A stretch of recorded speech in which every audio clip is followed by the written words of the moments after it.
Magandang araw, mga ka-Dear Siren. Bago natin simulan ang kwento ngayong araw, nais ko munang imbitahan kayong bisitahin ang aming website, Tales of Siren. Huwag ding kalimutang i-download ang aming Tales of Siren app sa Google Play at Apple Store para mas lalo ninyong ma-enjoy ang aming mga kwento. Kaya mo to, bulong ni Isabela sa sarili habang nakatayo sa harap ng isang napakalaking bahay, o mas tamang tawaging mansyon. Habang pinagmamasdan niya ang engranding istruktura, hindi niya mapigil ang mapangiti ng malawak.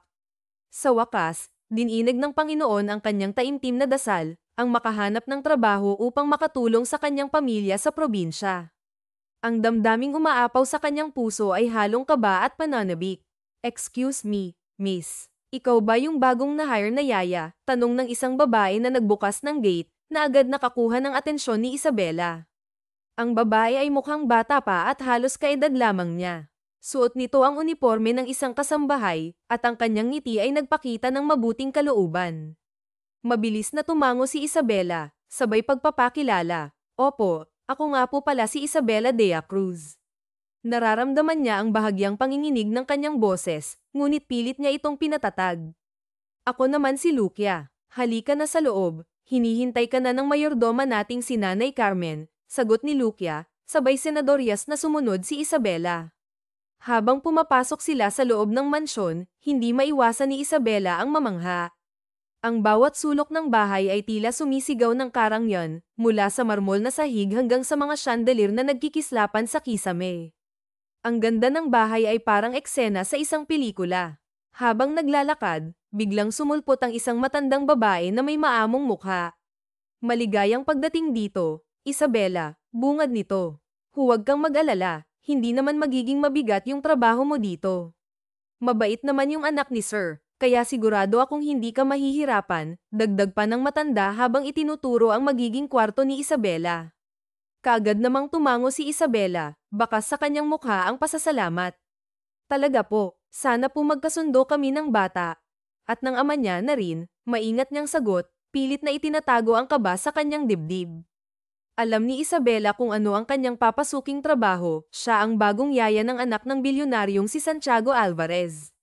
Matagal na niyang naririnig ang pangalan ng lalaki, sikat ito hindi lamang dahil sa yaman kundi pati na rin sa pagiging matigas ang ulo at masungit. Ngunit sa kabila ng mga sabi-sabi, pinili niyang huwag agad husgahan ang tao, lalo pat hindi pa niya ito nakikilala ng personal. Napansin ni Lucia ang tila pag-iisip ni Isabela at napabuntong hininga. "Huwag ka nang umasa. Ubod ng sanggit si Sir. Kaya kung gusto mong magtagal dito, iwasan mo na lang siyang makabangga. Mag-focus ka na lang kay Mateo," payo nito, na may halong babala. Ngunit bago pa makasagot si Isabela, sumabat si Nanay Carmen. "Tumahimik ka nga dyan, Lucia. Kaya lang naman minsan hindi napipigilan ng Sir natin ang pagsungit dahil sa sobrang dami ng trabaho niya.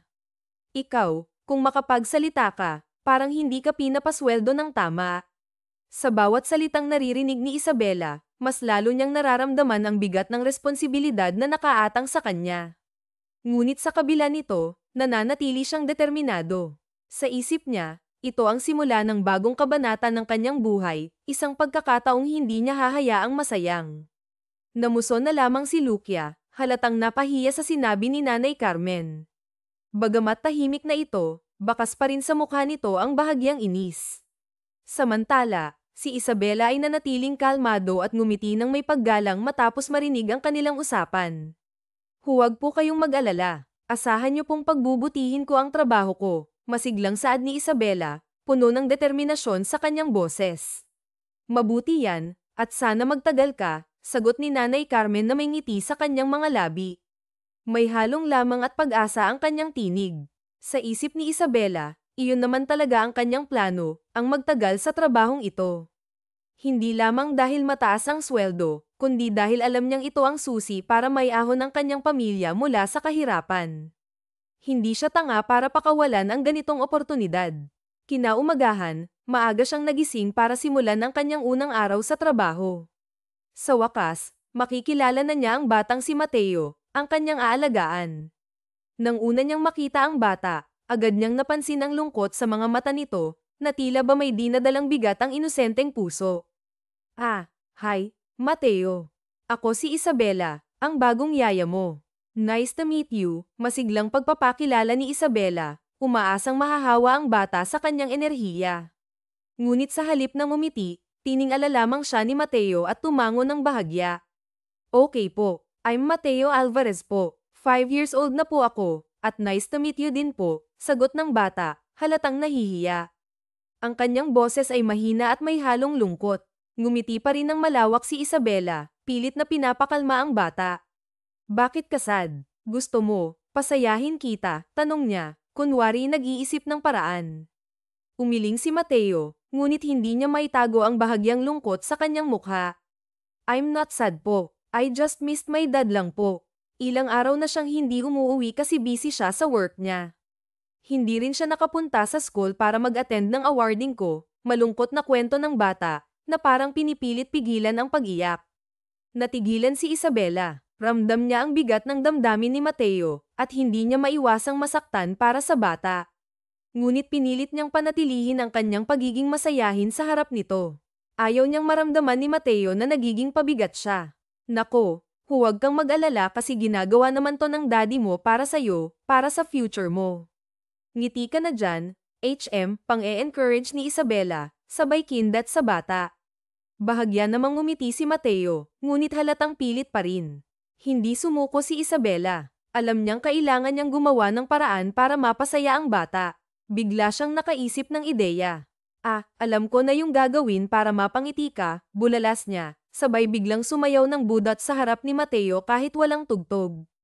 Ang kanyang galaw ay sobrang nakakatawa, na tila ba wala siyang pakialam sa paligid. Nakita niyang unti-unting sumilay ang ngiti sa labi ni Mateo, hanggang sa tuluyan itong tumawa ng malakas. Hindi rin napigilan ni Isabela ang mapangiti habang pinapanood ang masayang bata. Stop na po, ang sakit na po ng tummy ko kakatawa, saad ni Mateo habang hawak ang kanyang tiyan, na tila ba hindi na niya kayang huminto sa pagtawa. Ayun, sa wakas, tumawa ka na din. Hindi ka na sad, no? Masayang tanong ni Isabela, ramdam ang tagumpay sa kanyang ginawa. Nawala na ang lungkot sa mukha ng bata, at naging mas magaan ang kanilang usapan. Matapos ang masayang tagpo, mabilis na tinulungan ni Isabela si Mateo sa pagre-ready para sa school. Nang maayos na itong nakabihis, kinuha niya ang bag nito at magkasama silang bumaba. Sa bawat hakbang, ramdam ni Isabela na unti-unti niyang napapalapit ang loob ng bata sa kanya. Habang papalapit sila sa entrance ng Engranding Mansion, agad na napansin ni Isabela ang isang lalaking nakatalikod sa kanila. May hawak itong cellphone at tila abala sa isang seryosong pag-uusap. Ang kanyang tindig ay nagpapakita ng awtoridad, at kahit hindi niya nakikita ang mukha nito, ramdam niya ang presensya ng lalaki. Yes, just coordinate with my secretary, and then I'll check on the reports. No, just send it to my email. Yes, that's all. Thanks, rinig ni Isabela mula sa malalim at malamig na boses nito.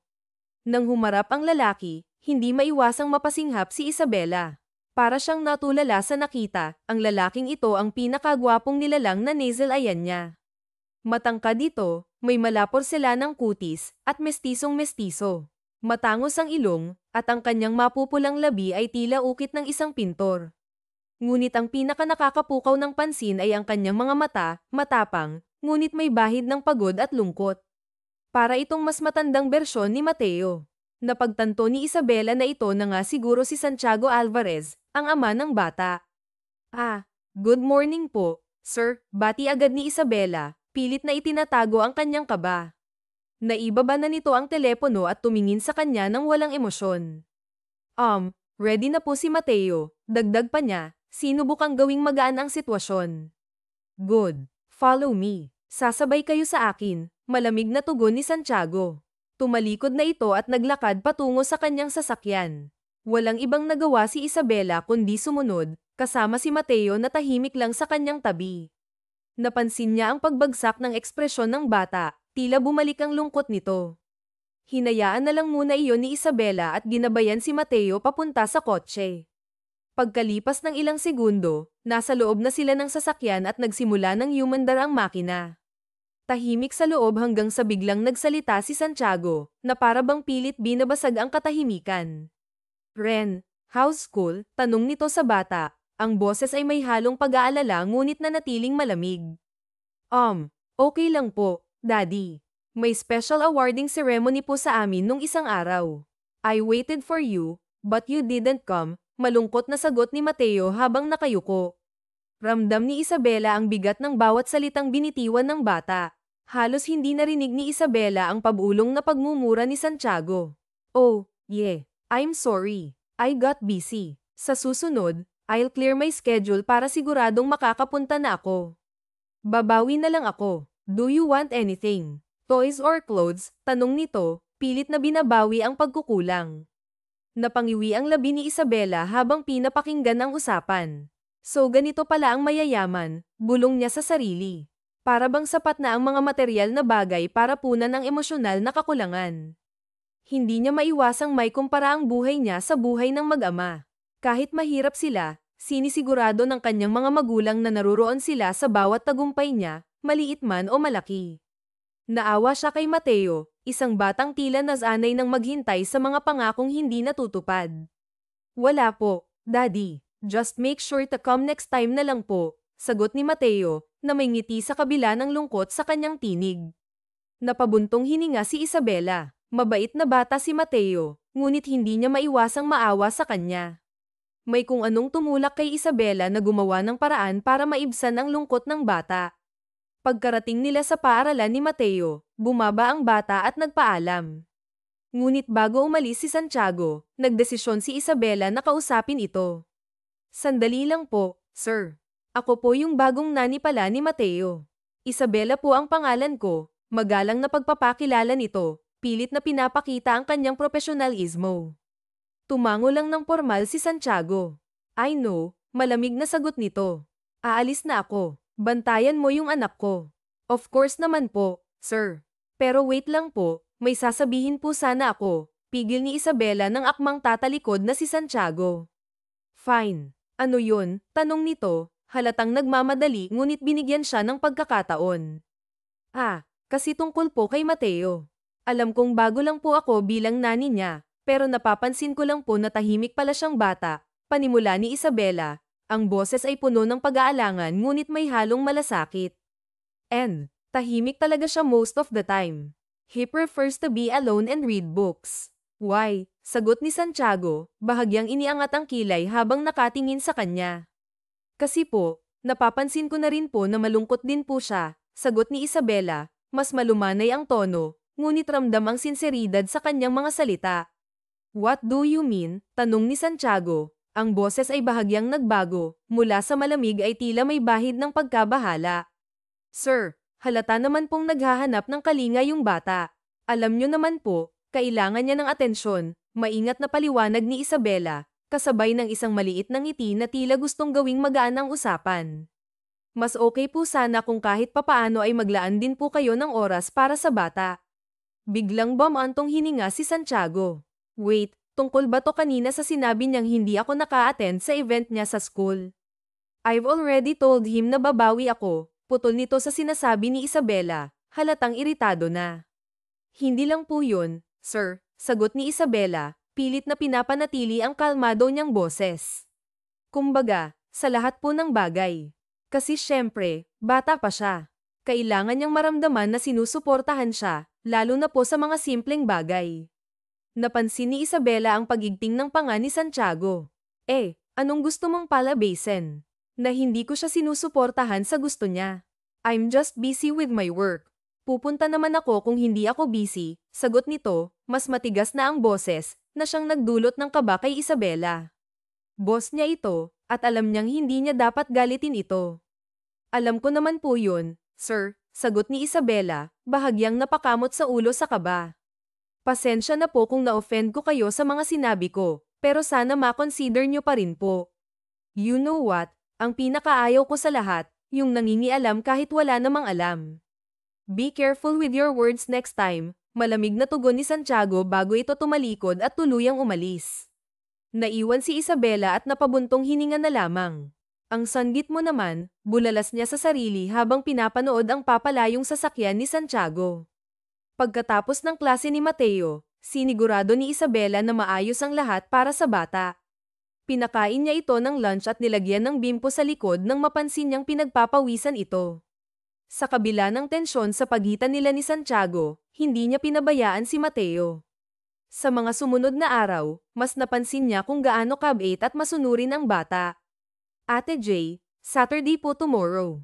Pwede po tayong mag-play, biglang tanong ni Mateo habang naghihintay sila ng sundo.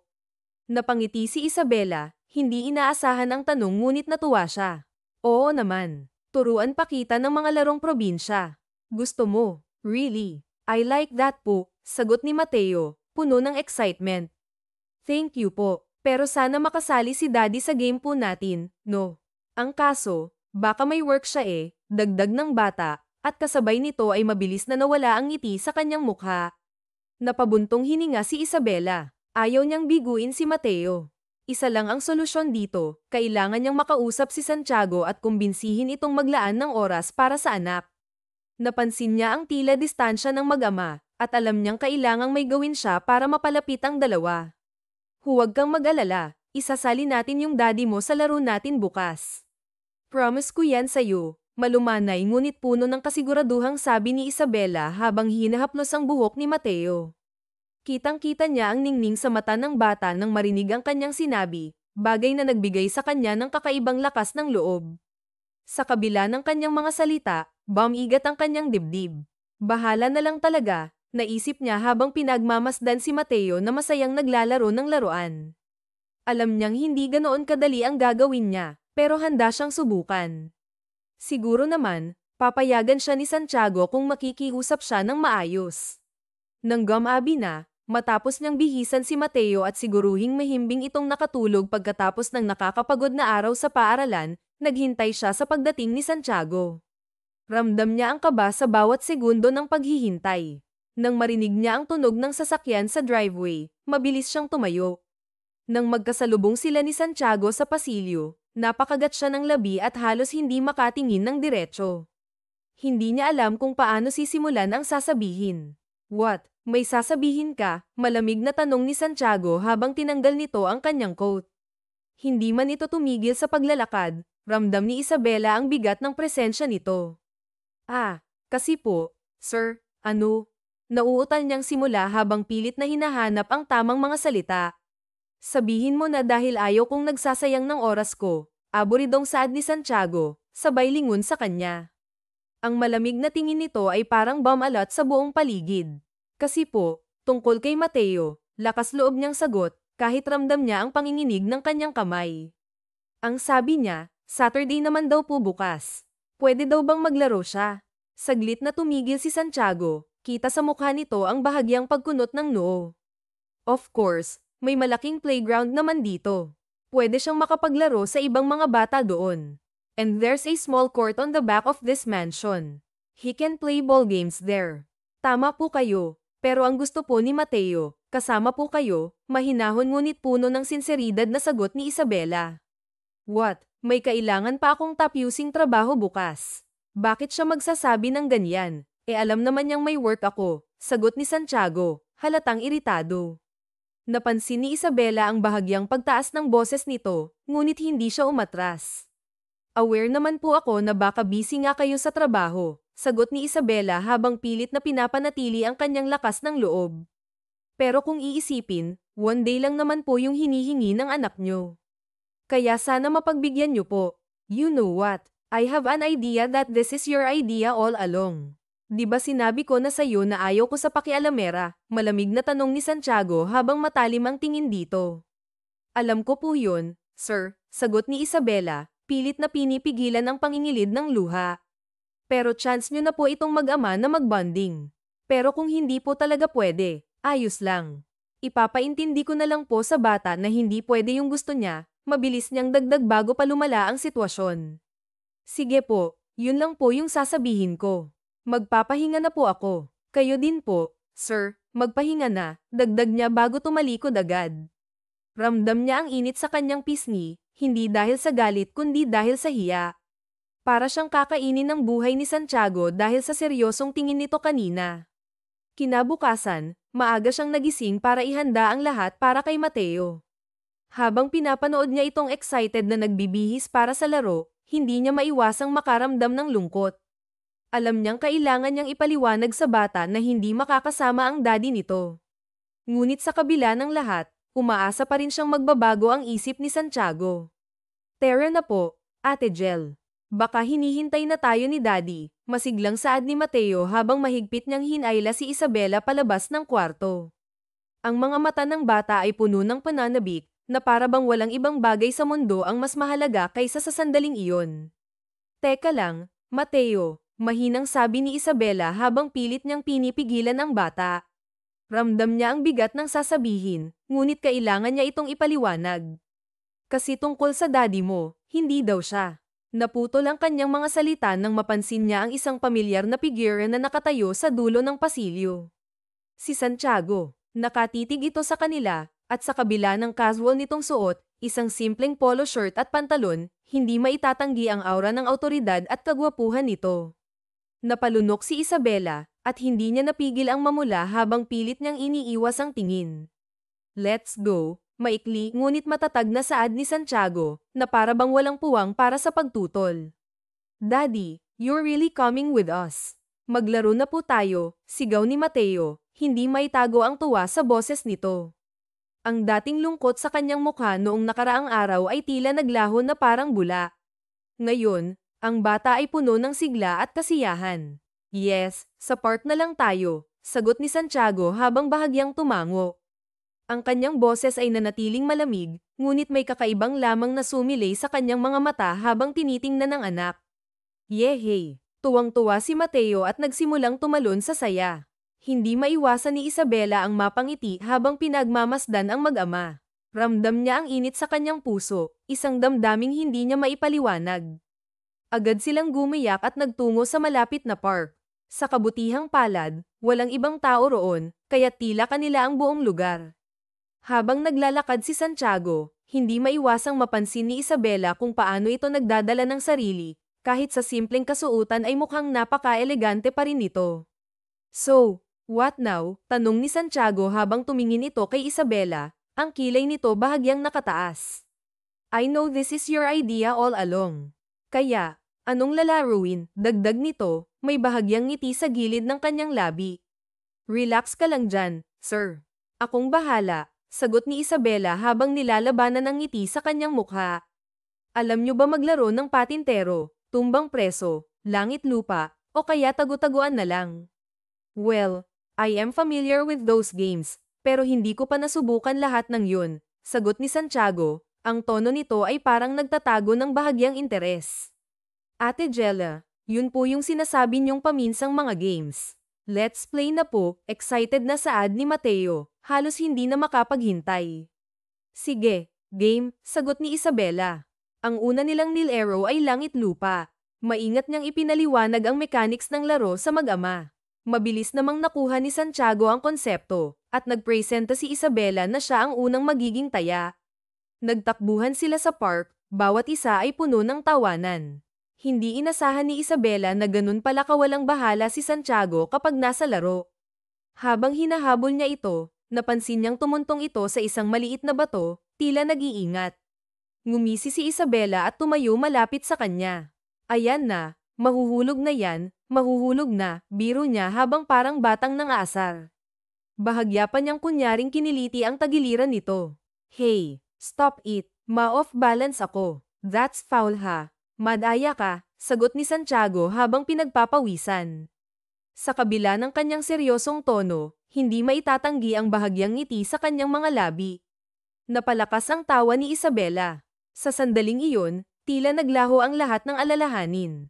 Sa gitna ng park, sa ilalim ng araw, naramdaman niyang kahit papaano, nagiging mas malapit ang mag-ama, at siya, sa isang di maipaliwanag na paraan, ay naging bahagi ng sandaling iyon.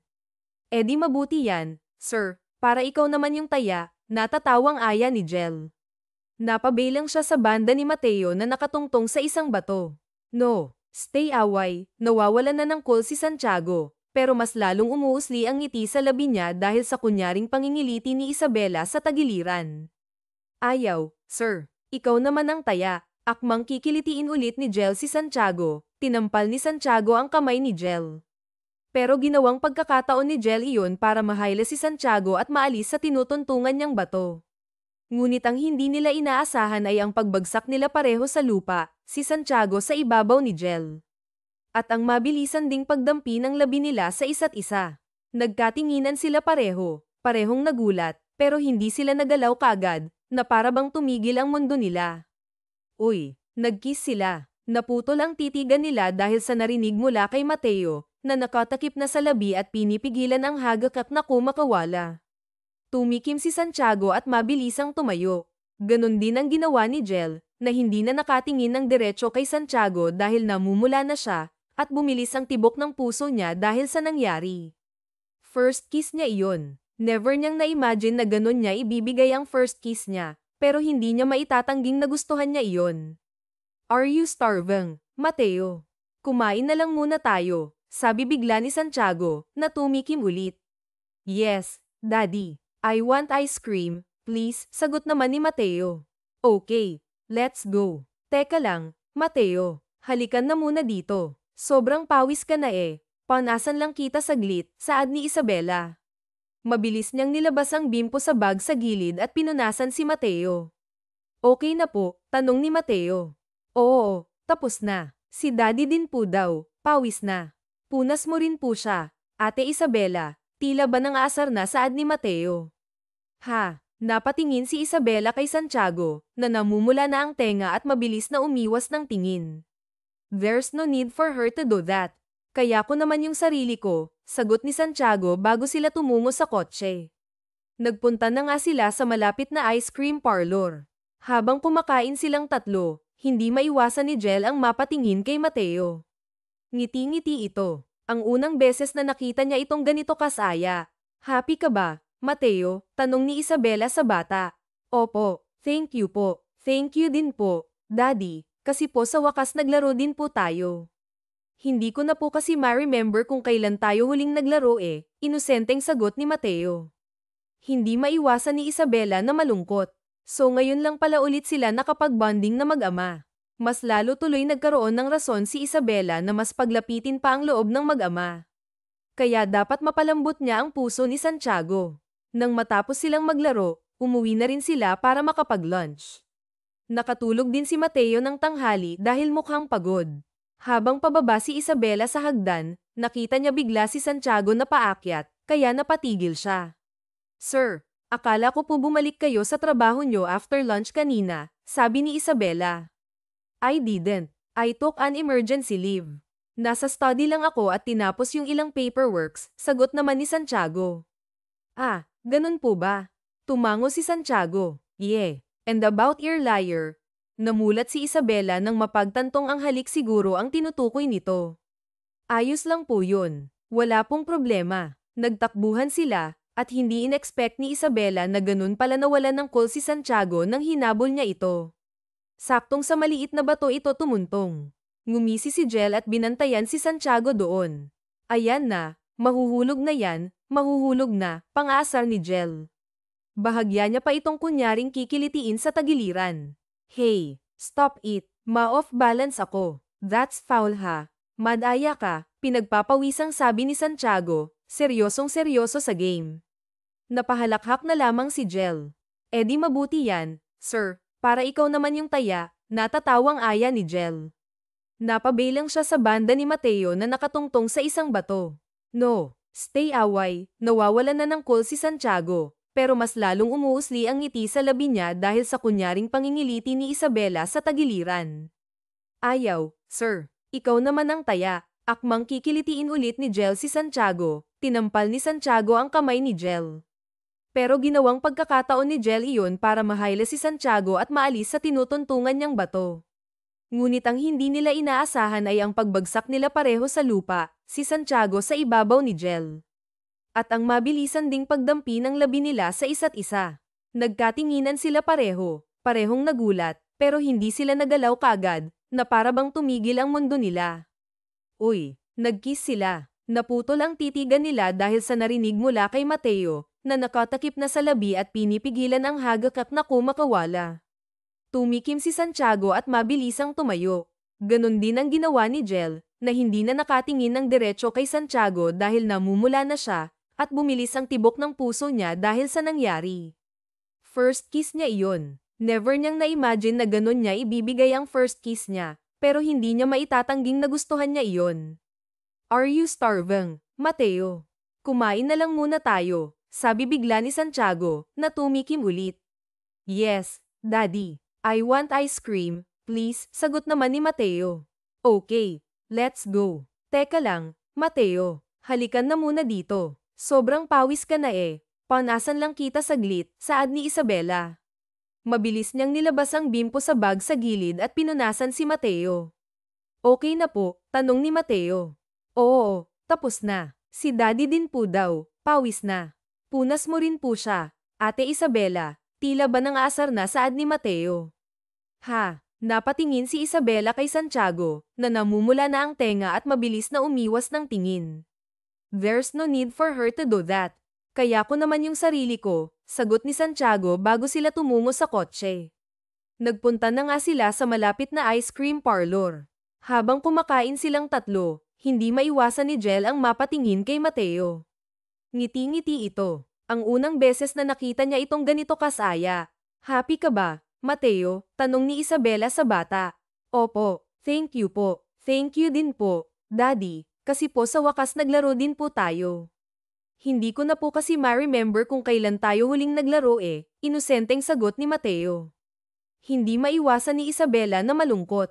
So ngayon lang pala ulit sila nakapag-bonding na mag-ama. Mas lalo tuloy nagkaroon ng rason si Isabela na mas paglapitin pa ang loob ng mag-ama. Kaya dapat mapalambot niya ang puso ni Santiago. Nang matapos silang maglaro, umuwi na rin sila para makapag-lunch. Nakatulog din si Mateo ng tanghali dahil mukhang pagod. Habang pababa si Isabela sa hagdan, nakita niya bigla si Santiago na paakyat, kaya napatigil siya. Sir, akala ko po bumalik kayo sa trabaho niyo after lunch kanina, sabi ni Isabela.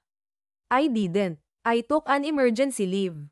Nasa study lang ako at tinapos yung ilang paperworks, sagot naman ni Santiago. Ah, ganun po ba? Tumango si Santiago. Yeah. And about your liar? Namulat si Isabela nang mapagtantong ang halik siguro ang tinutukoy nito. Ayos lang po yun. Wala pong problema. So, it's just fine for you that we're kissed like that. Ha? Aksidente lang po yun eh. Hindi naman po sadya. Even so, a kiss is still a kiss. Our lips still touched. Nagulat naman si Isabela dahil sa biglaang pagtaas ng boses ni Santiago. Ayos lang po yun. Wala pong kaso sa akin kasi hindi naman po sadya. Kasi kung normal na pagkakataon naman yun, alam kong hindi kayo magkakamaling halikan ako eh. Sino ba naman ako? Natatawang saad pa ni Jel. And what do you mean by that?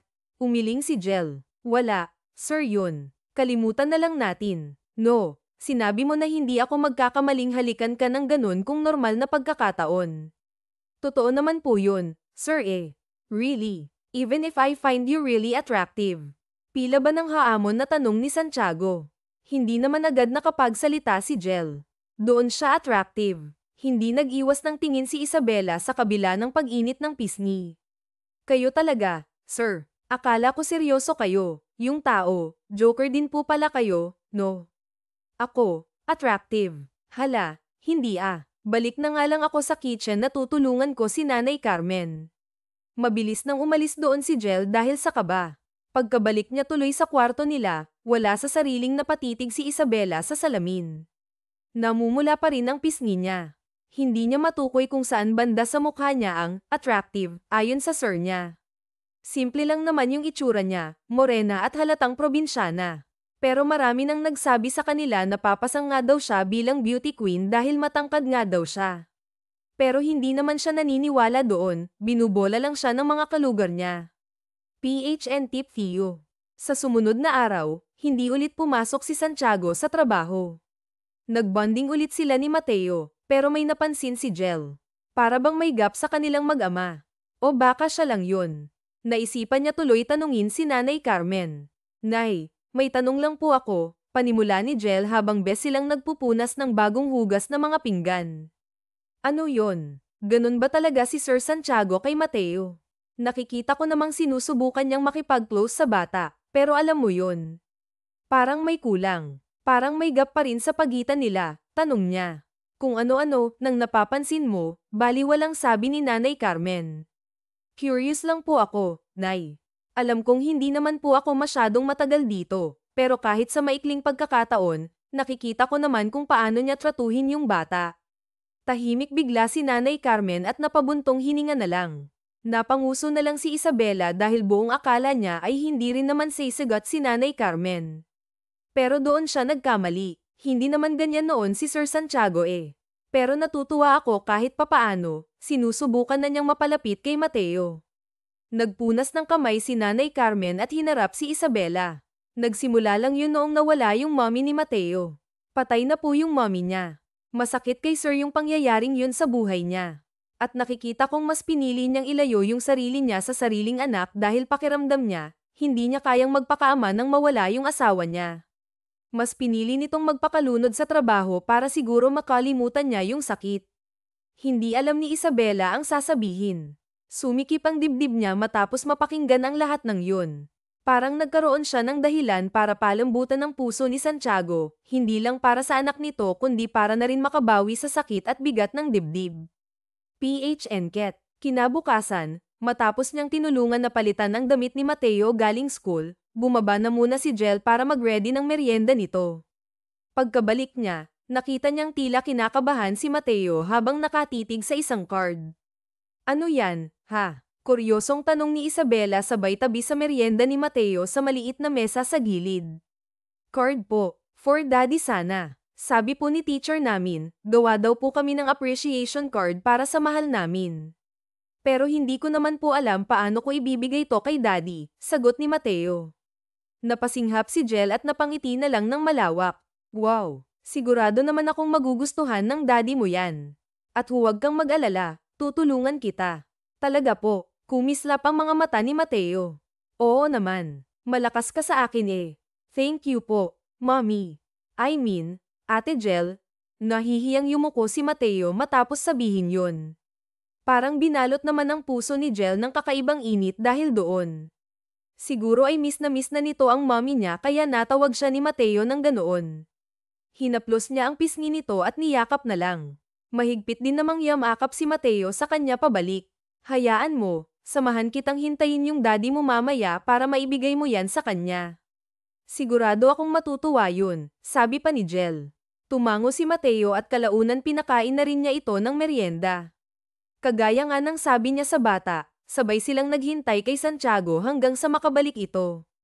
Ang kaso, umabot na ng 9:00 ng gabi, wala pa rin si Santiago.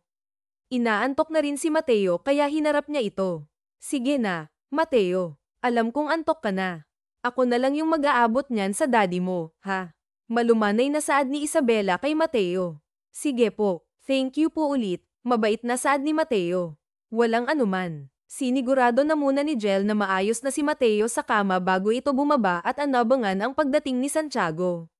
Nang pamatak na ang 11:00 ng gabi, saka naman nakarinig si Jel ng pamilyar na ugong ng kotse sa labas. Kaya napatayo na lang siya. Si Santiago na yun, kaya naman, walang ano-ano'y lumabas siya para salubungin ito. Napasinghap na lang siya nang makitang pasuray-suray itong lumabas ng kotse. Sir, mabilis na dinaluhan ni Isabela si Santiago, pero laking gulat niya nang bigla nitong winaksi ang kamay niya. No, don't touch me. I can manage, lasing na sabi ni Santiago at sinubukang maglakad muli. Pero ganoon pa rin ang nangyari, pasuray-suray pa rin at muntik nang mapasubsob sa sahig kung hindi lang nalalayan agad ni Jel. Pero, sir, lasing po kayo. Hindi ko kayo pwedeng pabayaan, saad ni Jel. You can touch me because I feel like I'm cheating with my wife who passed away a long time ago, halos pabulong na sabi nito at napaupo na lang sa hagdan papasok sa bahay. Ha? Ano pong ibig niyong sabihin? Tak ang tanong ni Jel. I started to feel things towards you, hindi dapat at hindi pwede. Damn, even your simplest smiles are enough to make my heart go wild. Nakakatakot dahil sa mismong asawa ko noon, hindi ko ito gaano naramdaman. Mas malala ito ngayon. Namilog na lang ang mga mata ni Isabela dahil doon. Grabe ang pag-amin ni Santiago. Ano po bang pinagsasabi niyo dyan, sir? Dala lang po siguro yan ng kalasinggan. Halika na po, Tutulungan na po kitang umakyat sa kwarto nyo, saad ni Isabela sa kabila ng pagwawala ng dibdib niya. No, Jay, listen to me. Pamimilit ni Santiago na parang bata. Napasinghap naman si Isabela. Parang ito yung unang beses na tinawag siya nito sa pangalan, at nagustuhan niya kung paano ito banggitin ng lalaki. Don't you get it? I'm starting to like you. Nakakainis na nagawa mong palambutan yung ganitong puso ko sa maikling panahon lang. Ang sumunod na ginawa ni Santiago ay siyang nagpagulat kay Jel ng sobra. Hinayla siya ni Santiago at pinaupo sa kanyang hita at mabilis na hinalikan sa labi. Mulat ang mga mata ni Jel noong una, hanggang sa parabang nahipnotismo siya sa paraan ng paghalik ni Santiago sa kanya, at humalik na rin siya pabalik. Alam ni Jel na baka pagsisihan niya rin ito sa huli, pero mas nanaig ang sinasabi ng puso niyang nagustuhan niya itong halik na pinagsasaluhan nilang dalawa ni Santiago ngayon. Hanggang sa nakatulog na lang si Santiago dala ng kalasingan. Nang maghiwalay ang kanilang mga labi, mabilis na humiwalay si Isabela nang marinig ang yabag papalapit sa direksyon nila. Si Mang Ricardo pala, ang driver sa mansion. Oh, naglasing si Sir. Parang ngayon na lang ulit yan saad ni Mang Ricardo. Tumango si Jel at umiwas ng tingin sa hiya kahit wala namang alam si Mang Ricardo sa ginawa nilang halikan kanina. Opo, ang mabuti pa, pagtulungan na lang natin siyang iakyat, iya. Sige po, pagsang-ayon ni Jel. Halos inabot sila ng 3 minuto dahil mabigat nga naman talaga si Santiago. Nang maihiga nila si Santiago, bumaling si Isabela kay Mang Ricardo. Sige na po, ako na pong bahala kay Sir dito. Magpahinga na po kayo, saad ni Isabela. Sigurado ka, iya? Opo, huwag po kayong mag-alala. Kung ganun, aalis na ako, ha? Inaantok na rin ako, wala pong problema. Makalipas ang ilang minuto, mabilis na hinubad ni Isabela ang sapatos ni Santiago at inayos ang comforter. Binuksan niya rin ang butones ng pang-itaas nito dahil pawis na rin ito. Diyos kong mahabagin, bulalas ni Jel nang masilayan ang matigas na kalamnan ni Santiago at ang pandesal doon. Pinagpawisan na lang talaga si Isabela kahit malakas ang aircon. Hindi naman niya maitatangging ang ganda ng katawan ni Santiago. Tumigil ka, Jel, saway niya sa sarili at napailing-iling pa. Tinanggal niya ang damit ni Santiago kahit parang aabutin na siya ng samsam sa bigat nito. Akmang aalis na si Jel dahil hindi na niya kayang magstay pa ng matagal doon dahil naiinitan lang siya. Nagulat naman siya nang biglang magmulat ng mata si Santiago at hinayla siya pabagsak sa hubad nitong dibdib. Sir, ano po bang ginagawa niyo? Kinakabahang tanong ni Isabela. Dito ka lang. Don't leave me, bulong ni Santiago sabay yakap ng mahigpit kay Isabela. Pero, no buts. I want you to stay with me. I want to sleep with you. Sagot ni Santiago. Hindi na nakontento pa at idinantay pa nito ang hita sa hita ni Jel para masiguradong hindi ito aalis sa tabi niya. Pakiramdam ni Jel ay nahihirapan na siyang huminga sa sobrang lapit nila ni Santiago. Ang init ng katawan nito ay nagdala ng kakaibang init din kay Isabela kaya't napalunok na lang siya. Hanggang sa hindi na namalayan pa ni Jel na nakatulog na rin pala siya sa bisig ni Santiago. Nagising siya sa sinag ng araw, pero hindi siya makagalaw agad dahil tila ba nakaunan siya sa isang matigas na bisig. Napabalikwas na lang siya nang makitang nakaunan siya kay Santiago. Mabuti na lang at hindi pa ito nagising, pero yun ang akala niya.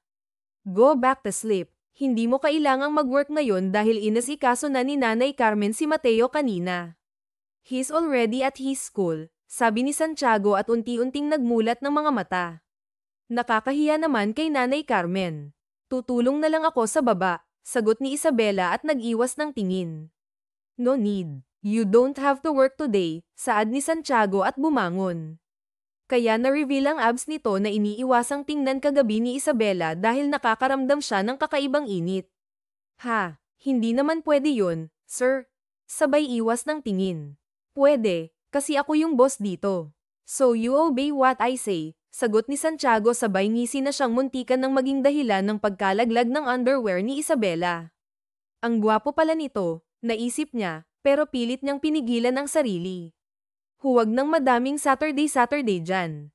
Sa akin ka ngayong araw, dagdag ni Santiago. Pakiramdam ni Isabela ay nahigit niya ang kanyang hininga matapos sabihin iyon ni Santiago. Namula siya ng sobra at nahihiya siya lalo. Wala naman na siyang nagawa pa dahil sinolo na nga talaga siya ni Santiago ng araw na yun. Lumabas sila at para bang isang couple na nagde-date sa mall. Hiyang-hiya tuloy si Isabela dahil first time niya naman kasi itong maranasan sa tanang buhay niya. Why? Is there any problem? Tanong ni Santiago habang naglalakad sila sa mall. Nakahawak si Santiago sa kamay niya at confident na confident kahit na maraming napapatingin sa kanila, o kay Santiago lang, dahil agaw pansin naman kasi talaga ito dahil sa kagwapuhan. Wala naman po, sir, nahihiyang sagot naman ni Jel at napayuko na lang. Napabuntong hininga si Santiago. Ang akala niya ay magagalit si Santiago sa kanya. You're not comfortable here. Gusto mo bang lumipat tayo sa ibang lugar? Ang dami po kasing tao, sir. So you want us to be in a place where there's only the two of us, ha? I like that. Nakangising saad ni Santiago. That's a good idea. Mas mabuti nga yun. Mas masusolo nga kita kapag ganun. I've got an idea. Saan po tayo pupunta? Tak ang tanong ni Isabela. Basta, malalaman mo rin, sagot ni Santiago at hinayla na siya palabas ng mall. Minaneho ni Santiago ang kotse habang may ngisi sa labi. Hindi tuloy maiwasan ni Isabela ang ma-curious lalo hanggang sa tumigil na ang kotse sa isang 5-star hotel. Anong ginagawa natin dito? Kinakabahang tanong niya kay Santiago. Di ba sabi ko, gusto kitang masolo? Kaya andito tayo, sagot nito ng makahulugan. Namilog ang mga mata ni Isabela nang mapagtanto ang sinabi. Sir, hindi pa po ako ready sa kung anumang iniisip nyo ngayon, bulalas niya sa sobrang kaba. Halos inabot sila ng 3 minuto dahil mabigat nga naman talaga si Santiago. Nang maihiga nila si Santiago, bumaling si Isabela kay Mang Ricardo. Sige na po, ako na pong bahala kay sir dito. Magpahinga na po kayo, saad ni Isabela. Sigurado ka, iya? Opo, huwag po kayong mag-alala. Kung ganun, aalis na ako, ha? Inaantok na rin ako, wala pong problema. Makalipas ang ilang minuto, mabilis na hinubad ni Isabela ang sapatos ni Santiago at inayos ang comforter. Binuksan niya rin ang butones ng pang-itaas nito dahil pawis na rin ito. Diyos kong mahabagin, bulalas ni Jel nang masilayan ang matigas na kalamnan ni Santiago at ang pandesal doon. Pinagpawisan na lang talaga si Isabela kahit malakas ang aircon. Hindi naman niya maitatangging ang ganda ng katawan ni Santiago. Tumigil ka, Jel, saway niya sa sarili at napailing-iling pa. Tinanggal niya ang damit ni Santiago kahit parang aabutin na siya ng samsam sa bigat nito. Akmang aalis na si Jel dahil hindi na niya kayang magstay pa ng matagal doon dahil naiinitan lang siya. Nagulat naman siya nang biglang magmulat ng mata si Santiago at hinayla siya pabagsak sa hubad nitong dibdib. Sir, ano po bang ginagawa niyo? Kinakabahang tanong ni Isabela. Dito ka lang. Don't leave me, bulong ni Santiago sabay yakap ng mahigpit kay Isabela. Pero, no buts. I want you to stay with me. I want to sleep with you. Sagot ni Santiago.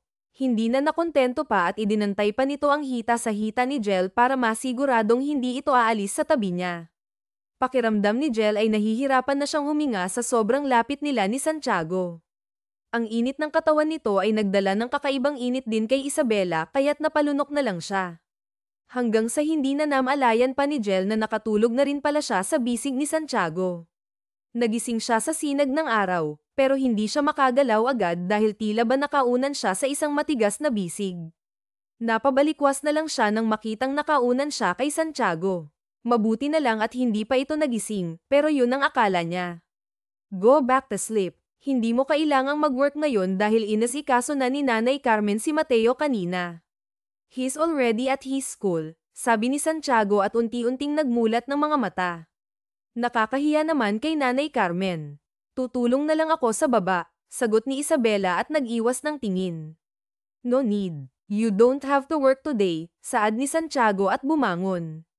Kaya na-reveal ang abs nito na iniiwasang tingnan kagabi ni Isabela dahil nakakaramdam siya ng kakaibang init.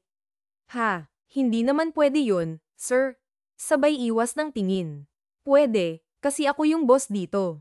So you obey what I say. Sagot ni Santiago sabay ngisi na siyang muntikan ng maging dahilan ng pagkalaglag ng underwear ni Isabela.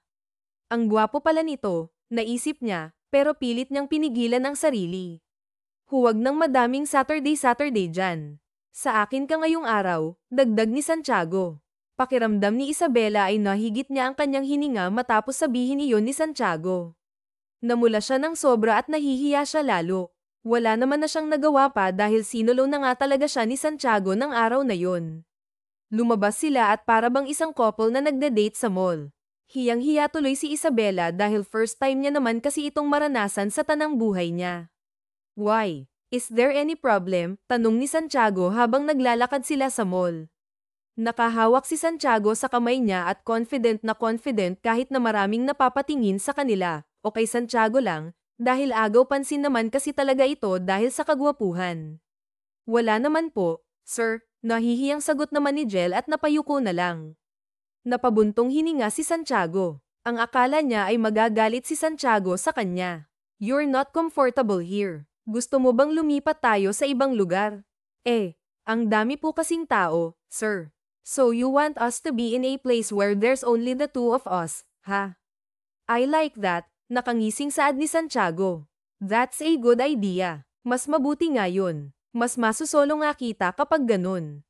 I've got an idea. Saan po tayo pupunta? Ang tanong ni Isabela. Basta, malalaman mo rin, sagot ni Santiago at hinayla na siya palabas ng mall. Minaneho ni Santiago ang kotse habang may ngisi sa labi. Hindi tuloy maiwasan ni Isabela ang ma-curious lalo hanggang sa tumigil na ang kotse sa isang 5-star hotel. Anong ginagawa natin dito? Kinakabahang tanong niya kay Santiago.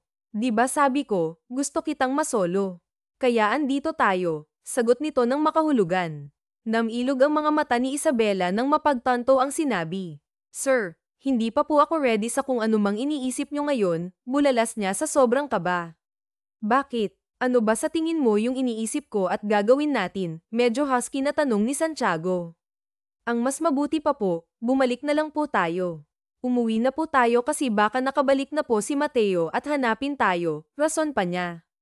Napatitig ng seryoso si Santiago kay Jel, pero kalaunan ay bumunghalit ito ng tawa na siyang ikinapagtaka lalo ni Isabela.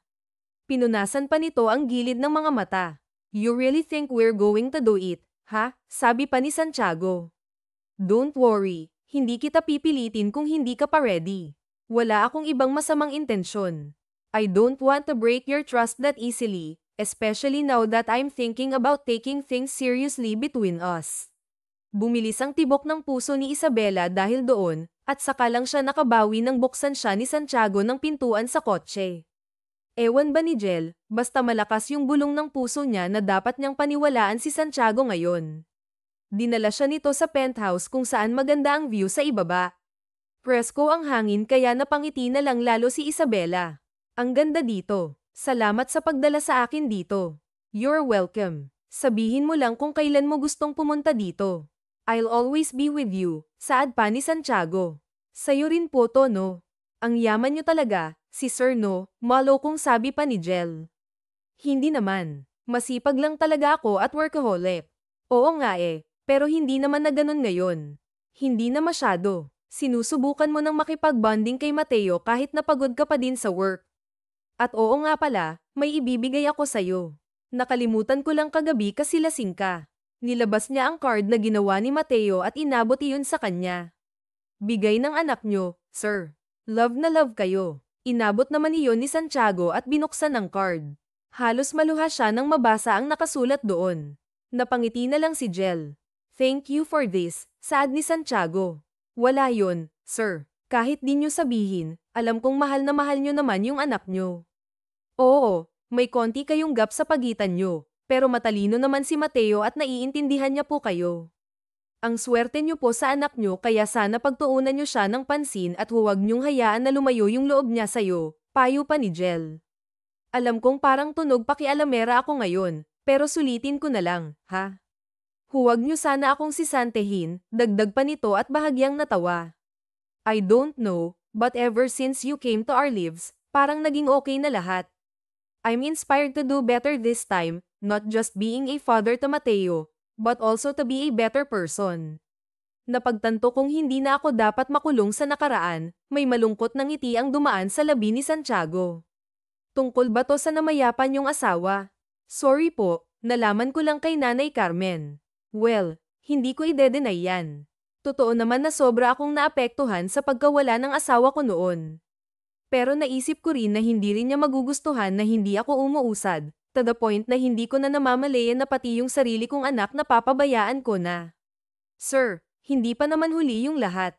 Nandito lang ako. Tutulungan ko kayo. Promise. Tinaas pa ni Jel ang kamay na parang namamanata talaga. You're not going to leave us. Oo naman po. Good. Because there's no way that I'll let you slip away from us. At hinding-hindi na kita papakawalan. Namilog ang mga mata ni Jel doon. Alam niyang may ibang ibig sabihin at mas malalim na dahilan si Santiago kung bakit niya nasabi iyon. Pero ewan ba ni Isabela, gustong-gusto niya iyon. At hindi na rin ma-deny sa sarili ni Jel na para bang may nararamdaman na rin siya para kay Santiago. Kaya naman, ng mga sumunod na araw, mas naging malapit sina Santiago at Jel. Ang mas maganda dito ay talagang gumagawa na ng paraan si Santiago para mapalapit sa anak. Hindi na ito nail late umuwi at babad sa trabaho. Isang Sabado, magkakasama sina Jel, Santiago, at Mateo sa treehouse. Nag-aya kasi si Mateo na tumambay silang tatlo doon. Ngiting-ngiti si Mateo habang nakatitig sa kanilang dalawa at bahagyang napatigil sa pagdodrawing. Why, son? Why are you smiling like that, ha? Tanong ni Santiago sa anak habang nakaakbay kay Isabela dahil magkatabi sila. Nothing, Daddy. I'm just so happy. Po, masiglang sagot ni Mateo. Really? Can you share with us why? Kasi we look like a happy family right now, sagot niya. Parehas na nagkatinginan sina Jel at Santiago doon. Napangiti sila sa isa't isa. Dinampian naman agad ni Santiago ng halik sa ulo si Jel. You want Isabela to be your mom, ha? Tanong pa ni Santiago. Opo, I think kailangan ko na rin pong mag-practice na tawagin siyang mommy. Bibong sagot nito. Napasinghap na lamang si Isabela dahil sa pag-uusap ng mag-ama. Punong-puno ng galak ang puso niya dahil tanggap na tanggap siya ng dalawa sa buhay nila. Salamat sa inyo. Alam nyo naman ako, isang simpleng probinsyana lang, tapos tanggap na tanggap nyo ako, bahagya pa siyang tumawa. We should be the one thanking you. You are a blessing to us. Kung hindi ka dumating sa buhay namin, baka hindi kami magiging ganito kasaya ngayon, sagot naman ni Santiago. Yes, that's right po. I love you po, bibong sagot ni Mateo at mabilis na tumayo at yamakap kay Isabela. Napatawa na lang si Isabela at yamakap pabalik kay Mateo. I love you too, Mateo, sagot niya rin. Where's my I love you? Tanong ni Santiago bigla. Wala, Daddy B, pangaasar ni Mateo. Kaya lumakas ang tawa ni Isabela. Wala pala. Sa isang iglap lang, kiniliti ni Santiago si Mateo kaya napuno ng tawanan ang treehouse. Sobrang saya nila ng araw na iyon. Walang alam si Jel na sa mga susunod na araw ay masasaktan siya ng husto sa nalaman tungkol kay Santiago.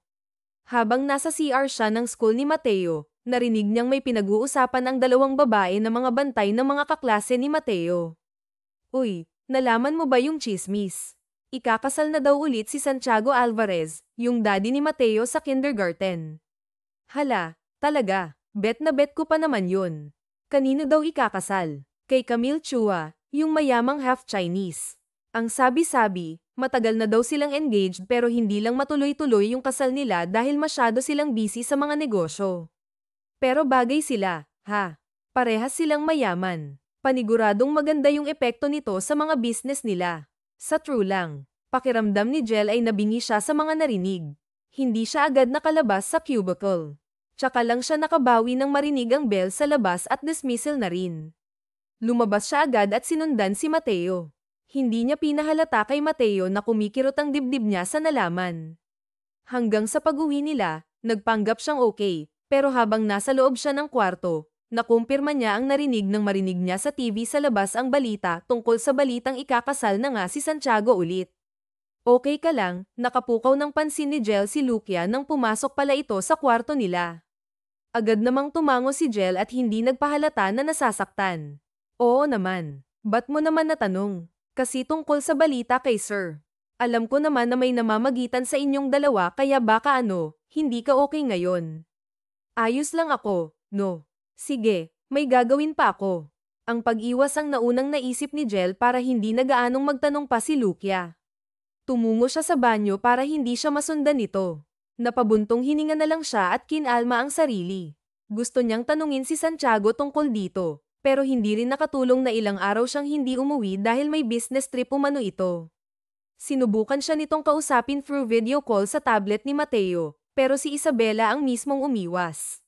Sa mga lumipas na araw, mas lalo lang naging matunog ang usapang iyon. Nag-post din kasi ang babaeng ipinaraise kay Santiago ng singsing sa social media account nito. Hanggang sa hindi na nakayanan pa ni Jel. Mahina siguro siya sa magiging desisyon niya, pero hindi naman niya deserve ito. Kaya kahit masakit, nagpaalam na siya sa trabaho.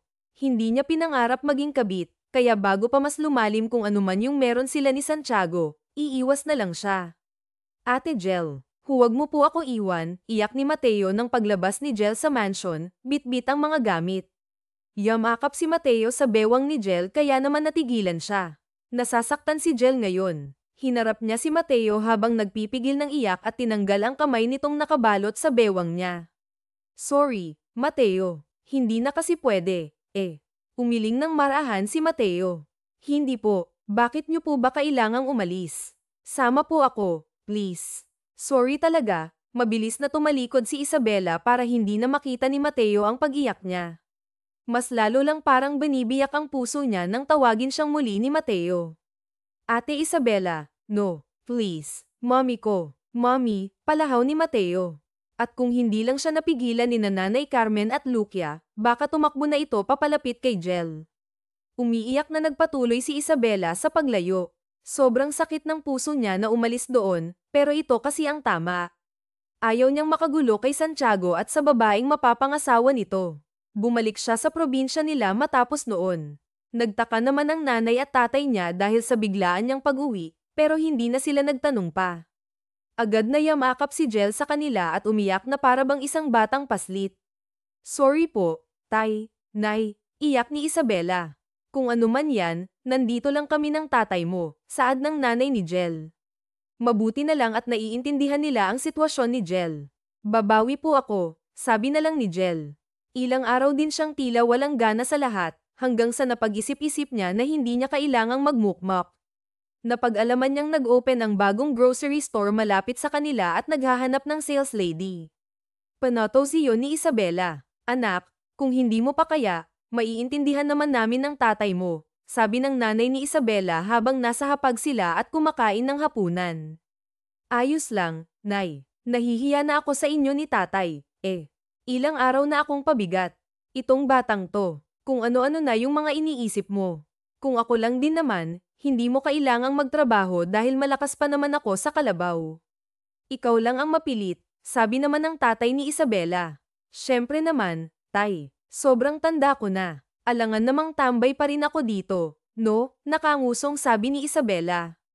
Aba, bahala ka. Basta suportado ka namin ng tatay mo sa kung ano man yung gusto mo, sagot ng nanay niya. Sa mga sumunod na araw, naging maayos naman ang trabaho ni Isabela sa grocery store. Mabait din ang amo niya.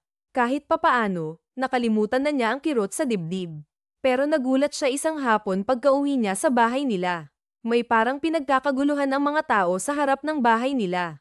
Napagtanto ni Jel na isang magarang kotse iyon, at pamilyar sa kanya ang kotse at plate number nito.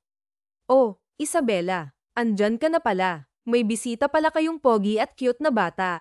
Nakita naming pumasok sa bahay niyo. Pagkukwento ni Aling Aiseng, kapitbahay nila.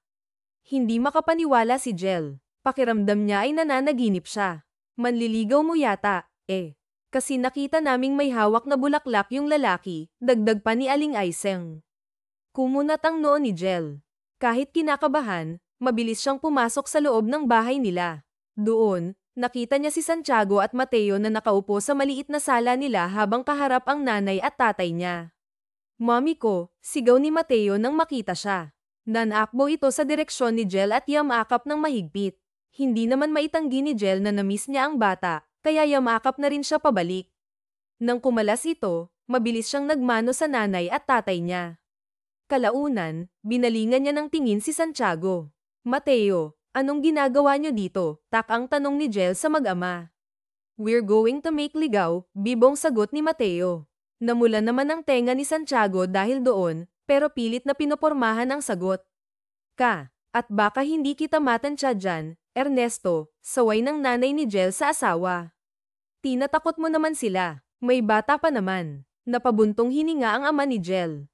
Hindi nagsasabi yung anak ko sa mga nangyari, pero malakas yung kutob ko na ang lalaking yan ang dahilan kung bakit siya umuwing luhaan. Tay, saad ni Jel, may gulat sa ekspresyon ng mukha. Ang mabuti pa, mag-usap-usap kayo ng formal. Ako na munang bahala sa bata, sabi ng nanay ni Jel at mabilis na kinuha muna si Mateo. Dinala niya ito sa labas. Mabilis namang sumama si Mateo. Nang sila na lang tatlo ang naiwan doon, pakiramdam ni Jel ay hindi siya makahinga. Hindi rin siya makatingin ng diretso sa mga mata ni Santiago. Anong kasalanan mo sa anak ko? Tanong ng tatay ni Jel. Napayuko na lang si Santiago. I did something. Ang ibig ko pong sabihin, nasaktan ko po siya ng sobra. At gusto kong itama ang lahat ng yun. Ngayon, humihingi po ako ng tawad at sana mabigyan niya ako ng isa pang pagkakataon. Wala ako sa lugar na magdesisyon tungkol dyan. Bibigyan ko kayo ng oras para makapag-usap kayong dalawa. At siguraduhin mo lang na hindi mo papaiyakin yung anak ko. Dahil kung hindi, tumigil ito ng bahagya. Sisiguraduhin kung hindi mo na makikita pa yung anak ko. Kalaunan ay tumayo ang tatay ni Jel at iniwan silang dalawa doon. Hindi pa rin makatingin si Jel kay Santiago. Tahimik lang siya, kaya si Santiago na ang naunang nagsalita. I'm sorry, mahinang sabi ni Santiago. I will explain everything. Please hear me out. Kahit naman sabihin mo lahat sa akin ngayon, walang magbabago. Ikakasal ka na, at ayaw kong maging kabit kailanman. Hindi ko pinangarap yun, matatag ang boses na saad ni Jel. Hindi nga niya alam kung saan niya nahugot yung tapang. I'll never get married again if it wasn't you. Hindi totoo yung nalaman mo. Ang daming kumalat na balita tungkol doon. Hindi naman ako ganun katanga para magstay pa doon, lalo pat alam kong madadawat lang yung pangalan ko kalaunan. Mahirap lang ako at mahina, wala akong laban kung madawit man ako. Ako pa yung mapapasama, umiling si Santiago. Hindi talaga totoong ikakasal ako sa babaeng yun. Well, at first, I thought of doing that for the sake of business. I stopped believing in love when my first wife passed away. But then, you came. Hindi na nakapagsalita pa si Jel, kaya nagpatuloy si Santiago. Alam kong mahirap paniwalaan, pero napalambot mo yung puso ko sa maikling panahon lang. Because the truth is, I learned to love you for who you are. Mahal kita, Jel. Kaya bigyan mo sana ako ng pagkakataon na ipakita yung tunay kong nararamdaman para sa'yo. Napabuntong hininga si Isabela. Ikaw ang bahala, pero huwag ka sanang umasa sa magiging kalabasan ng sagot ko. Of course, I'll respect whatever your decision is. Pero sana isipin mo na hindi ako basta-basta nagpapatalo.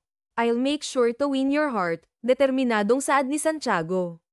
Kinabukasan, habang nagre-ready si Isabela sa trabaho, sinalubong siya ng mag-ama. Ngumiti si Mateo at kumaway pa. Hi po, good morning. Hatid ka po namin ngayon ni Daddy sa work. Okay lang po, saad ni Mateo. Napabay lang ang tingin ni Isabela kay Santiago. Halatang umaasa rin ang lalaki na pumayag siya. Sige, sagot niya. Nag-high five ang mag-ama dahil doon. Mabilis namang pinagbuksan ni Santiago si Jel ng pintuan sa kotse. Hindi nagsasalita si Isabela sa buong biyahe. Panay si Mateo ang nagsasalita at marami itong kinukwento, mga bagay tungkol sa school nito at kung ano-ano lang.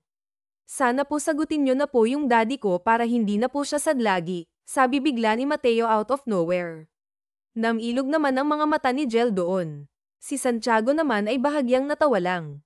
Son, please don't pressure her. Gagawin ko naman lahat para bumalik siya sa atin, may kumpiyansang sabi ni Santiago. Okay, Daddy. I'm just helping you out. Baka kasi hindi mo kaya kapag ikaw lang mag-isa, nakangising sabi naman ni Mateo. Hindi tuloy maiwasan ni Isabela ang mapatawa ng bahagya dahil doon. Napatawa ko si Mommy Isabela. Ikaw, Daddy, wala ka pa ring pogi points, napahalakhak naman si Santiago. Saan mo natutunan yan? Naiiling na tanong niya. Natawa na lang si Mateo. Hinatid nga siya ng mag-ama sa trabaho. Makalipas ng ilang minuto, pinagbuksan na rin ni Santiago si Isabela nang makarating sila sa grocery store na pinagtatrabahuhan nito. Thank you, mahinang saad ni Isabela sa lalaki, dahil sila lang naman yung nasa labas at si Mateo yung naiwan sa loob ng kotse. No problem. Hatid sundo ka na namin palagi, ha? Ibig sabihin ba niyan magtatagal ka dito? Kayo ni Mateo, tanong ni Isabela. I bought a house here, malapit lang sa inyo. Hindi naman masama kung magtatagal kami dito kasi andito ka din naman, eh. And Mateo seems to love it here. Paano yung trabaho mo? I can work online, at luluwas ako ng Manila kung kailangan. I have a very competent secretary who can help me with my work, kaya hindi naman na problema yun. Okay, sige, pasok na ako, ha? Ingat kayo ni Mateo. Tumango si Santiago, at kalaunan ay pumasok na rin si Isabela sa grocery store para magtrabaho. Sa mga sumunod na araw, nasasanay na rin talaga si Isabela na hinahatid at sinusundo ni Santiago at Mateo. Ang sarap sa pakiramdam para sa kanya na may sumasalubong sa kanya papalabas sa grocery store. Para talaga silang pamilya. Pagkatapos kasi noon, lumalabas sila para mag-dinner sa labas o kaya naman ay namamasyal sa bayan. Kagaya ngayon, nag-aya si Mateo na mamasyal sila sa isang mall malapit sa grocery store. Hawak ni Mateo ang kamay ni Jel at Santiago, at sabay silang naglalakad. Kahit simple lang yun, hindi maitanggi ni Jel na puno ng galak ang puso niya. Wait po, saad ni Mateo at tumigil bigla sa paglalakad, kaya napatigil na rin si Santiago at Isabela. Bakit, Mateo? Tanong ni Isabela. Masakit na po yung paa ko. Carry me na lang po, Daddy, please, nakangusong sabi ni Mateo. May pag-aalala naman sa ekspresyon ni Santiago. Bigla at mabilis niyang binuhat sa isang kamay si Mateo na para bang hindi man lang ito nabibigatan. Feeling better now? Tanong ni Santiago sa anak. Yes, Daddy. Thank you po. Hold mo po yung hand ni Mommy Isabela para hindi siya mawala, sabi pa ni Mateo. Bigla namula naman si Isabela dahil doon at mabilis na umiling. Hindi naman kailangan yun, Mateo. Kabisado ko naman yung buong mall. Taga dito naman ako, aniya, sabay bahagyang natawa at nag-iwas ng tingin para hindi nila makita ang pamumula ng pisngi niya. Sige na po, please. Para pumukha pa rin po tayong family, nagpopilit pa talaga si Mateo. Tumikim si Santiago. Son, as much as I want to hold your mommy Isabella's hand, we can't force her. Okay lang naman. Naputol ang dapat nasasabihin ni Santiago nang mabilis na kinuha ni Isabela ang kamay niya para hawakan ito. Ramdam ni Isabela ang kuryenteng damaloy sa balat niya nang magdampi ang mga balat nila, pero hindi niya maitatangging nagustuhan niya yon. Tumikim si Isabela. Para to kay Mateo, aniya. Unti-unting sumilay ang ngisi sa labi ni Santiago dahil doon. Para to kay Mateo. Halos pabulong na sagot nito at mahigpit na hinawakan ang kamay ni Isabela. Holding hands while walking, tuloy sila. Hindi na rin mapunat ang ngiti sa labi ni Mateo at pakanta-kanta pa hanggang sa nakatulog na ang bata sa balikat ni Santiago. Dahil doon, nagpasya na silang umuwi. Hinatid ulit si Isabela hanggang sa bahay nila. At bago tuluyang tumalikod si Isabela, tinawag siya ni Santiago. Bakit? Tak ang tanong ni Isabela. It's your rest day, right? Tumango si Isabela. Oo, bakit? Nasabi ni Mateo sa akin na gusto niyang sumama sa tatay mo sa bukid para mamasyal, and I thought that since it's your rest day, we can go out. Tayo lang dalawa, just like a date. Napaisip si Isabela doon. Wala naman sigurong masama doon, kaya naman unti-unti siyang tumango. Sige, pabulong na sagot niya. Yes, napasuntok sa hangin si Santiago sa tuwa dahil doon. Napangisi na lang si Isabela. Kung matuwa ka naman dyan, parang sinagot na kita. Ha? Natatawang aniya. Sorry, I was just carried away. Napailing na lang si Isabela, pero kinabukasan, sinundo nga siya ni Santiago sa bahay nila. Maayos din itong nagpaalam sa mga magulang niya. Maganda ang panahon ngayon, hindi gaanong mainit. Dinala siya ni Santiago sa malapit na sapa sa kanila kung saan may nakaset up na picnic mat at mga pagkaing pinaghandaan na. Asar ka talaga, Santiago, ani Isabela. Siyempre naman. I'll make sure that you won't forget about our first date. I know that this is too simple, pero sa susunod, mas maayos na. Promise. Gaano ka kasigurado na may susunod pa, ewan ba ni Isabela? Lumalakas ang loob niyang asarin ito. Nakikita niya kasing medyo tense si Santiago ngayon kaya ang sarap lang pakabahin nito lalo. Napansin din ni Santiago ang ekspresyon ni Isabela kaya napatanong na lang siya, bakit ka ganyan? Parang natakot naman ako bigla, kabadong saad nito. Bahagyang natawa si Isabela. Wala lang. Ganito pala yung feeling na hindi na boss yung tingin ko sa'yo, no? Don't worry. Pwede naman nating baliktarin, eh. You will be my boss. Kahit alipin mo pa ako habang buhay. Ayos lang, natatawang saad ni Santiago. Marunong ka pang ang magbiro, ha? That's not a joke though. Willing talaga akong magpaalipin sa'yo habang buhay. That is, if you're going to stay with us forever. Ano yan? Marriage proposal, natatawang saad ni Isabela. Hindi na maiwasan pang mapahalakhak ni Santiago. Benefits, kagaya ng magkakaroon ka ng chance na makita yung kagwapuhan ko habang buhay. May bonus pang pagmamahal at pag-aalaga. Natigilan na lang si Jel at napatitig ng matagal kay Santiago. Si Santiago ba talaga ang kasama niya ngayon? Bakit parang naglaho bigla ang seryosong amo niya noong kasambahay pa siya? Naiiling na lang siya, pero hindi niya mapigilan ang ngiting umukit sa labi niya. Ang wholesome na araw na iyon para sa kanila ay simple lang, pero hindi maitanggi ni Jel na nag-enjoy siyang kausap si Santiago. Kung ano lang din yung pinag-usapan nila, at habang tumatagal, parang nakikita niya ang iba't ibang side nito na naghahatid ng galak lalo sa puso niya. At hindi niya maitatanggi pa, sa puso niya, hulog na talaga siya dito. Nang Gum-Abi, bumukas ang fairy light sa paligid na sobrang nagustuhan ni Jel. Doon na din sila kumain kasi ready naman si Santiago sa pagkain, madami itong baon. Jel, I'd like to take this chance again to apologize. Alam kong baka sawa ka ng pakinggan to, pero hindi ako mapapagod hanggang sa patawarin mo ako ng tuluyan.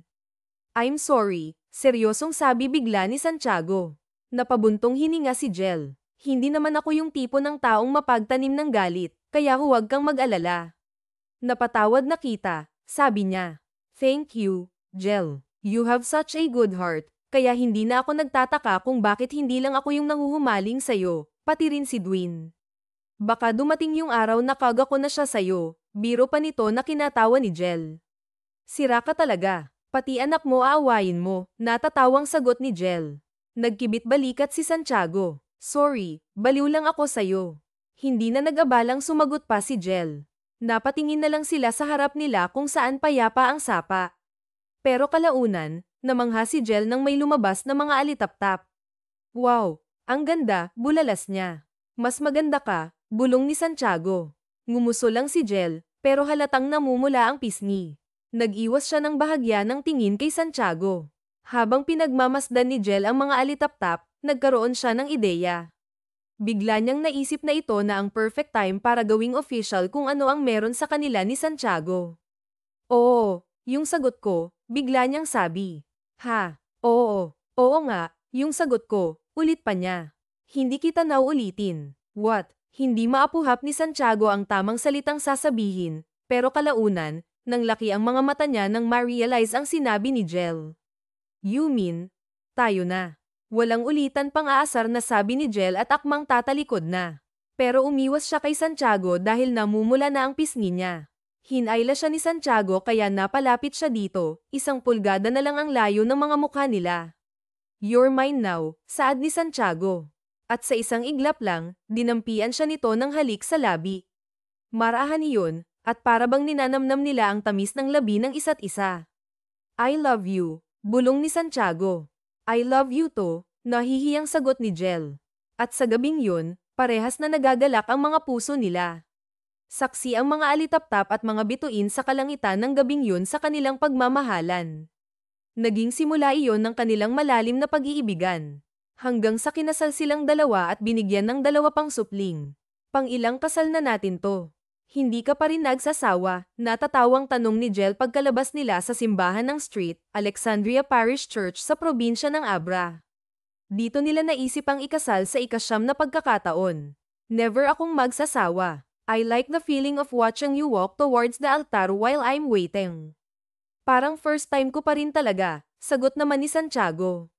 Buti sana kung magaan lang yung wedding gown, kunwaring pagtataray ni Jel.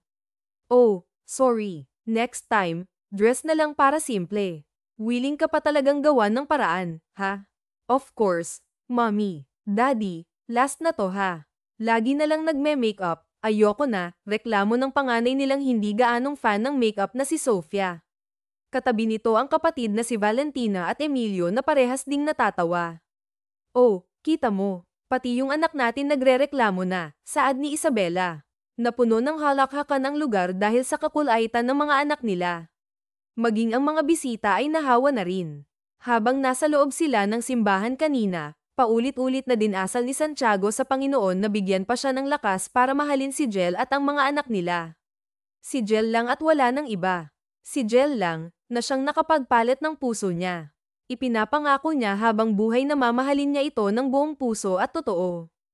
At dito na nga nagtatapos ang kwentong pag-ibig ni Jella at Santiago. Naway nagustuhan po ninyo ang kwentong aming hatid sa inyo ngayong araw. Hanggang sa susunod, abangan pa rin ang mga kwentong puno ng aral, pagmamahal, at inspirasyon. Siyempre, dito pa rin po yan sa inyong inaabangang Dear Siren.